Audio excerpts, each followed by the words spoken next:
You ask Tiger to solve. This deals with linear equations with one unknown. The final result is x equals 11/6. Let's solve it step by step. Simplify the expression. Simplify the arithmetic.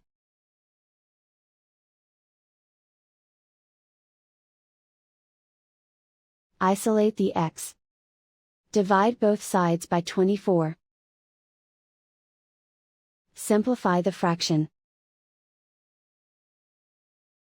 Find the greatest common factor of the numerator and denominator. Factor out and cancel the greatest common factor.